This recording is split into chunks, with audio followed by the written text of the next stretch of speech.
പിതാവിന്റെയും പുത്രന്റെയും പരിശുദ്ധാത്മാവിന്റെയും നാമത്തിൽ ആമേൻ. തിരുഹൃദയ വണക്കം 13-ാം ദിവസം.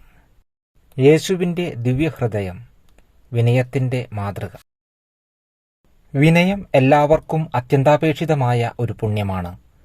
ഭാഗ്യപൂർണവും സമാധാന സമ്പുഷ്ടവുമായ ലോകജീവിതം നയിക്കുന്നതിന് വിനയശീലം ആവശ്യമാണെന്നതിൽ ആർക്കും സംശയമില്ല. യേശുവിന്റെ ദിവ്യഹൃദയമാണ് അതുല്യമായ ഈ സദ്ഗുണത്തിനും മാതൃക.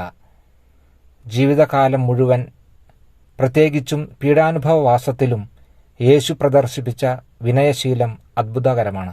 സ്നേഹനിധിയായ യേശു ഒരു കുഞ്ഞാടിനെ പോലെ മൗനമായിരുന്നു. സർവ്വസങ്കടങ്ങളും സഹിക്കുന്നു. അന്തരീക്ഷത്തിൽ നക്ഷത്ര സമൂഹങ്ങളെയും ആഴിയുടെ അടിത്തട്ടിൽ മത്സ്യങ്ങളെയും ഭൂമിയിൽ സർവ്വചരാചരങ്ങളെയും സൃഷ്ടിച്ച വിശ്വവിധാതാവായ ദൈവം യഹൂദജനം പ്രദർശിപ്പിച്ച അപമര്യാദകളും ഉപദ്രവങ്ങളും അസന്തുഷ്ടിയും ആവലാതിയും കൂടാതെ സഹിക്കുന്നു. 3 വർഷത്തോളം ദീർഘിച്ച യേശുവിന്റെ പരസ്യജീവിതകാലത്ത് അവിടുന്ന് പഠിപ്പിച്ചെടുത്ത ശിഷ്യരിൽ ഒരുവനായ യൂദാസ് അവിടുത്തെ ഒറ്റിക്കൊടുക്കുന്നതിനായി വന്നപ്പോൾ അവരെ ശാസിച്ച് ശിക്ഷിക്കുവാൻ അവിടുന്ന് ഒരുങ്ങുന്നില്ല. സ്നേഹിത, നീ എന്തിനു വന്നിരിക്കുന്നു എന്ന് സ്നേഹപൂർവ്വം ചോദിക്കുകയാണ് ചെയ്തത്. അപ്പസ്തോല പ്രമുഖനായ പത്രോസ് യേശുവിനെ അറിയുകയില്ലെന്ന് 3 പ്രാവശ്യം സത്യം ചെയ്തു പറഞ്ഞു. അദ്ദേഹത്തിന്റെ നേരെ വെറുപ്പിന്റെ രേഖ പോലും പ്രദർശിപ്പിക്കാതെ അനുഗ്രഹപൂർണമായ നോട്ടത്താൽ അനുതാപത്തിലേക്ക് ക്ഷണിക്കുകയാണ് ചെയ്തത്. വിശുദ്ധ തോമസ് യേശുവിന്റെ ഉയിർപ്പിനെപ്പറ്റി അവിശ്വാസം പ്രകടിപ്പിച്ചപ്പോൾ അവിടുന്ന് അദ്ദേഹത്തിന് പ്രത്യക്ഷനായി തന്റെ തിരുഹൃദയത്തിൽ സ്പർശിക്കുന്നതിനെ അനുവദിക്കുകയുണ്ടായി.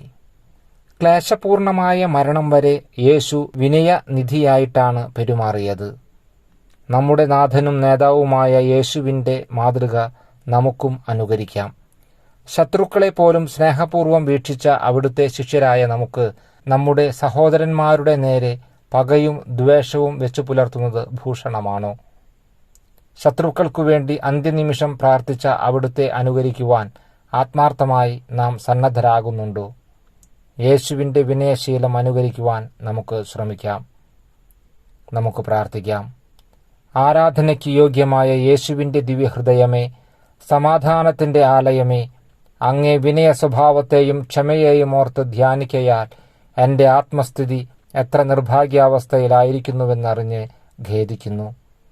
ഓ മാധുര്യം നിറഞ്ഞ എൻ്റെ രക്ഷിതാവിൻ്റെ ദിവ്യഹൃദയമേ, ദുർഗുണങ്ങളാൽ നിറഞ്ഞ എൻ്റെ ഹൃദയത്തെ മാറ്റി ഇതിൽ അങ്ങേ ദിവ്യഹൃദയത്തിലെ വിനയശീലം ധാരാളമായി നൽകണമെന്നും അങ്ങേ അനന്തമായ ക്ഷമയെയും വിനയശീലത്തെയും ഓർത്ത് ഞാൻ പ്രാർത്ഥിക്കുന്നു. കർത്താവേ, അങ്ങേ മണവാട്ടിയായ തിരുസഭയ്ക്ക് പൂർണ്ണ സ്വാതന്ത്ര്യം കൊടുത്തരുളണമേ. ഞങ്ങളുടെ പിതാവായ പരിശുദ്ധ പാപ്പായെ സംരക്ഷിക്കണമേ. എല്ലാവരും അങ്ങേ ഏക സത്യസഭയെ അറിഞ്ഞ് ഏക ഇടയന്റെ കീഴാകുന്നതിന് വേഗത്തിൽ ഇടവരുത്തണമേ. നിർഭാഗ്യ പാപികളുടെ മേൽ കൃപയായിരിക്കണമേ. ശുദ്ധീകരണ സ്ഥലത്തിലെ ആത്മാക്കളെ ആശ്വസിപ്പിക്കണമേ. അയോഗ്യദാസനായ എൻ്റെ മേലും കൃപയായിരിക്കണമേ.